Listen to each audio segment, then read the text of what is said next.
Okay, thank you very much.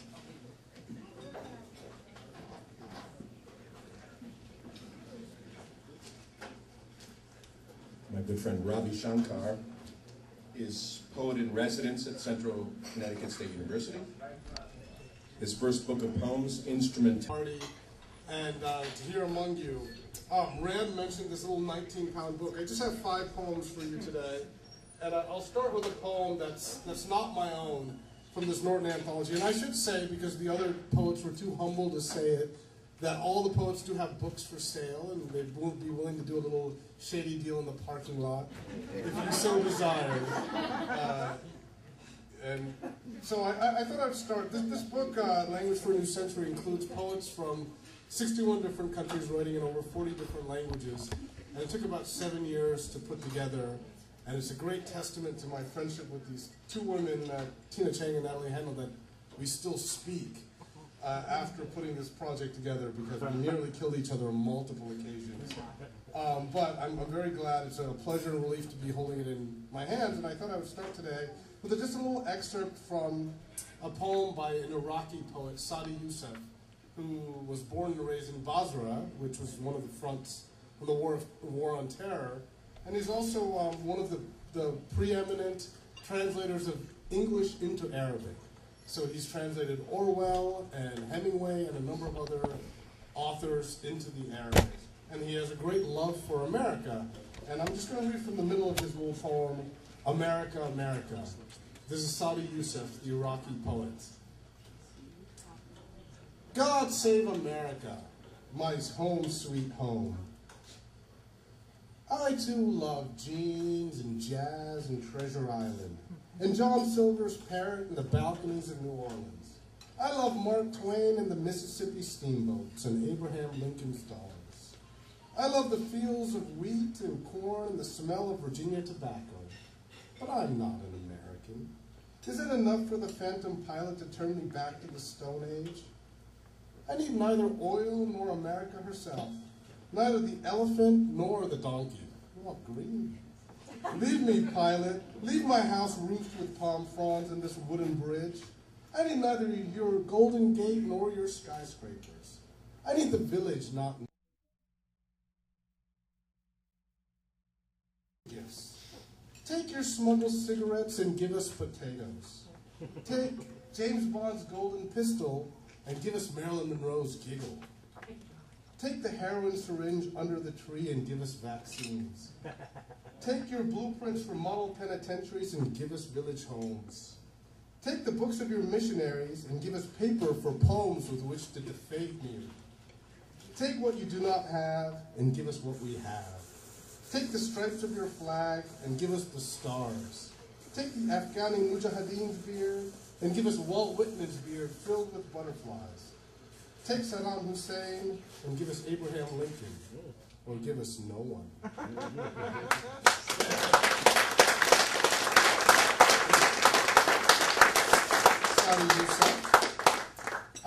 So I thought I'd just read one. Rand mentioned a couple of chapbooks that I have out. My book about shaving, but look for his bristle, which is really has many poems about art and voyage. But I thought I'd read this poem. It seemed fitting today when we were talking about activism and humanity. To read this poem, which is about a Palestinian boy who watched a documentary which followed around a very young Palestinian boy, about 5 years old. And when you see a child in any kind of political strife or conflict, it kind of puts into stark relief the absurdity of what's being fought over. And so I wrote this poem after watching this little documentary. It's called South of Hebron. Across the onion fields, a hulk of rusted metal groans, as out of place it seems to the boy whose father tills the land, as an orange blossom unfurling in a smokestack. But there it is, regardless, its turret swiveling like a broken carousel, leaving a streak of flattened stalks in its wake. The boy lives here, picks his way probingly around traces of mines to hear his language spoken in collapsible stalls of the village market's measly remains. He has nothing to hurl in his house, has to scour bulldozed quarries for fist-sized rocks, that slice heavily through the air, meeting stray man or metal with satisfying thwack. How small the rock is compared to the singular burden of being made unwanted in a land you were born in for perpetuity, for no reason you will ever understand.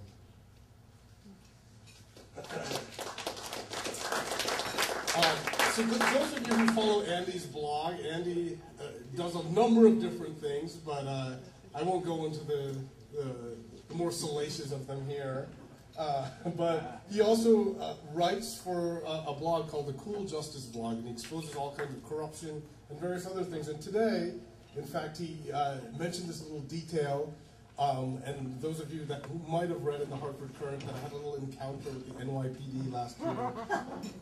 When I edit this online journal, The Arts Drunken Boat, and when we were celebrating our 10-year anniversary, I got picked up on a false warrant for a 5'10" white guy who was 140 pounds, and as you can all see, I'm a giant poet, a giant Indian poet. So, and I was kept for 72 hours nearly in Central Booking, New York, and the city finally settled. It's not for a life-transforming amount, otherwise I'd buy everyone dinner and drinks, but it was actually an admission of guilt, which for the city of New York is really extraordinary, I think. Huge. So, absolutely.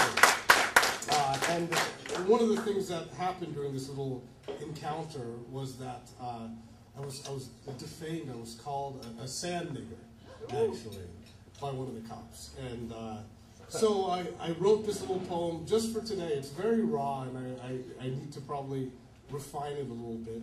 But it's in a form that is a new form in poetry. It's called the bop. I don't know if anyone's ever heard of it, but the terrific African-American poet Atha Michael Weaver invented it probably 5 years ago or so at a Cave Canem event. And the bop is something that combines the form of a sonnet with that of a blues song. So it has a 6-line stanza followed by a refrain, followed by an 8-line stanza, and then another refrain, and then a 6-line stanza, and then you hear that refrain again. And it's one of the very few recent inventions by an American poet, formally, in the field of poetics. So this is called the Sand Nigger Blues.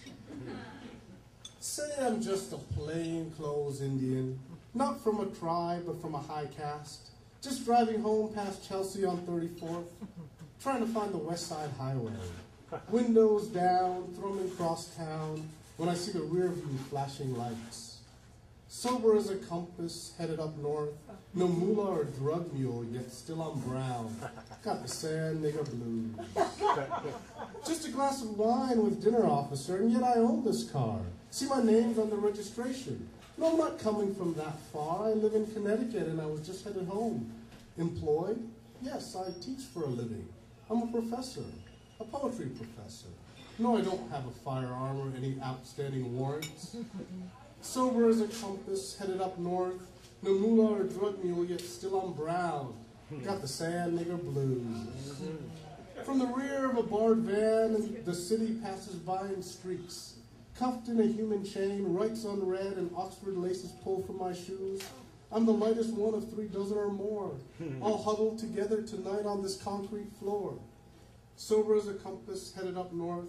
No mule or drug mule, yet still I'm brown. I got the sand nigger blues. Hey, hey.